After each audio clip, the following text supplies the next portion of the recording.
for completely new developments, new vehicles. We see in China from about 19 months. And in Europe, we talk about the completely new vehicle program of 36 months. And for the facelift, this is more or less cut in half, but still China has, again, almost half the development times of European OEMs. And especially in the EV space, where technology is developing faster, you bring new advancements to the market faster, so you can bring better products earlier into the market. This is a huge benefit if you can speed up development. And we think AI is one of the biggest levers to catch up, to speed up our development again in Europe. And this is also one of the key things we need to achieve within the next years to speed up development processes across the automotive development. So what we see here is a very rough development process from vision phase, feasibility, concept phase, all to pilot series and then in use. And I just have put a few examples of AI applications, how we see it, how we already are using it inside AVL. Multiple more and even much finer, granularity into specific applications for passenger cars, for tractors, for off-road applications. But from all of these use cases, I brought 4, which I really want to show in detail how we're actually using artificial intelligence right now, as of today. The first one is in early phases, so we move from left to right. So we start with the concept phase of a vehicle. What does that mean? On the one side, we have the expectations of us, of the consumers.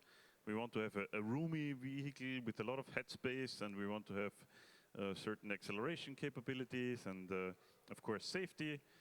A certain driving range, so we have expectations to the vehicle. On the other side, we have tons of different technologies. How we, do we develop a hybrid car? We have different powertrain concepts, full electric, hybrid, maybe even still combustion. We have different shapes of vehicles. So numerous architectures and technologies available, and we need to find in the vehicle concept phase which technology matches the customer expectations. And for this, typically we spend 6 to 9 months in our development process. And here we apply artificial intelligence. So for every subsystem, a powertrain, thermal, chassis, crash, but also costs, we train AI models based on a huge number of super detailed simulations. But from these very detailed and very complex simulations, we derive fast and easy AI models. And then enables our vehicle engineers to tune, balance, and optimize the attributes of a vehicle so that it fits the customer demand. So we see here, for example, we can make trade-offs between costs and the handling of the vehicle, but not only like on this level, we can even drill down into specific features of handling, of how is the cornering stability of this car. And AI is enabling this in a much faster way than a traditional simulation would ever allow us. So here, analyzing one concept usually takes like 10 minutes. With pre-trained AI models, we go down to milliseconds. So bottom line for this use case, much faster concept phase, much bigger picture, all the balancing and optimizing of the different attributes, and we can reduce time to market up to 3 months. Already in the very early phases of the vehicle development. So now we found the right concept, found the right architecture of this vehicle. Now let's put down requirements. So requirements, we typically talk about thousands requirements. We heard a couple of times today, recent or modern vehicles have millions lines of codes, and we have thousands of requirements for these lines of codes. Now, for all these requirements, we need to run through, write the requirement, write the test case, execute the test case, report the result. And what we learned from the discussion with our customers, the biggest pain point is actually writing test cases. You have a requirement, and you need to produce a test case to check the requirement. And this is great for ChatGPT, right? So writing code from a requirement is exactly what Copilot, Chat, and so forth, GitHub Pilots, and all these tools are doing. So we're also using this. You write up a requirement in typical usual language, hit the generate test case button, and this is generating code which is testing another code,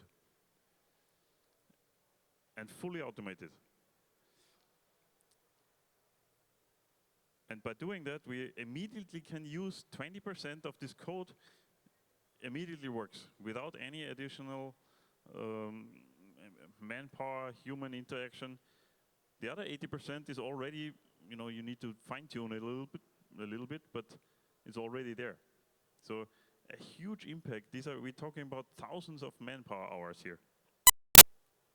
And it's not only writing the requirements, we can also use this for checking the traceability in requirements, checking that means different levels of requirements from system to subsystem and so on, if they are matching each other, consistency of requirements, and so forth. So this is using large language models and generative AI for requirements management is a big thing.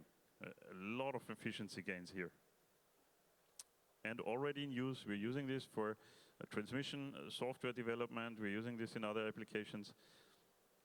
Not a fantasy. In 2 years from now, we're using this right away. Now, I already said, after requirements, we need to test. Now, typically in automotive environments, we test, we test in simulation, we test in labs. We also build vehicles to test functions.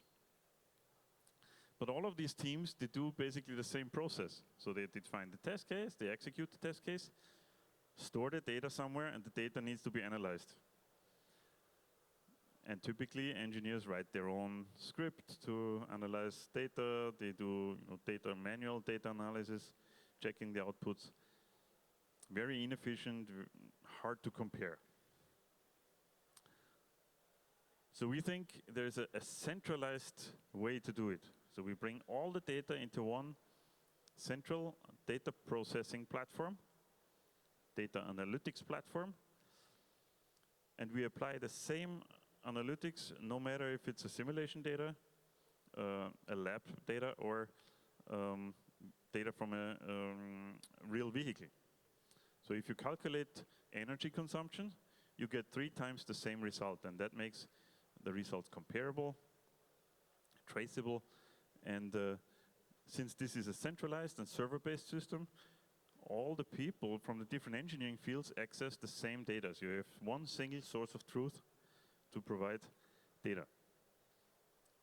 And this data platform is the basis for every AI applications. So since we have this all in one platform, we can now apply anomaly detection, so helping our operators in the test field to automatically identify abnormal conditions. We can help our engineers to explain misfire, for example. We are using this in modern H2 combustion engines to explain misfire conditions, because it's so hard to identify and explain the reasons for this, very rare conditions where, this looks stochastic, but there's always a reason for misfire. But if you have enough data, the data explain it for you, and that's how we use AI.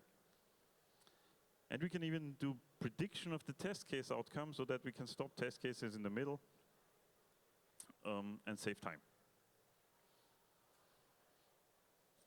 So by using this centralized data analytics and AI-supported approach, like real numbers from real projects, we could save 80% in manpower, in analytics, people looking at data, engineers looking at data, 80% reduced. And we can even reduce the number of units under tests. So we don't need 20 vehicles for testing, we only need 18 because we get more out of the data what we already have. So, concept, requirements, testing the requirements, then we bring the vehicle into production and it's actually driving on the road. We also want to monitor the vehicle and the state of health while the vehicle is in operation. And warranty cost is also, besides time to market, warranty cost is one of the biggest issues in automotive OEMs. Just 3 examples of recall actions the last couple of years. And we talk about billions, not millions, we talk about billions of dollars, which a recall is actually costing an OEM. And we must avoid this. This is the thing we need to do. And we came up with an AI algorithm which is predicting failures in the field. So we learn from data of connected vehicle data, telemetric data. We get data from healthy vehicles and faulty vehicles, and data from ambient conditions and so forth. We can integrate this into prediction models. And the output of this prediction model is for every single vehicle, we get a risk score. So how healthy or how risky is this vehicle? And of course, this is a great advantage, and it's also predicting the failures. So even though maybe the risk score is very high, the driver didn't even notice the failure yet. So we can send a friendly letter to this vehicle owner and bring him into the workshop, or maybe do a software update over the air, and we fix the issue without even noticed by the vehicle owner. So and with this risk score, you can decide and you make quantified decisions. How many vehicles do I really need to repair? Which vehicles? Where can I avoid recalls? And that means we have like 90% reduction in vehicle recalls, and millions of savings. And this is of course for field issues where you have warranty costs coming in every month. Is a super helpful model. AI predicting failures, which vehicles will have the same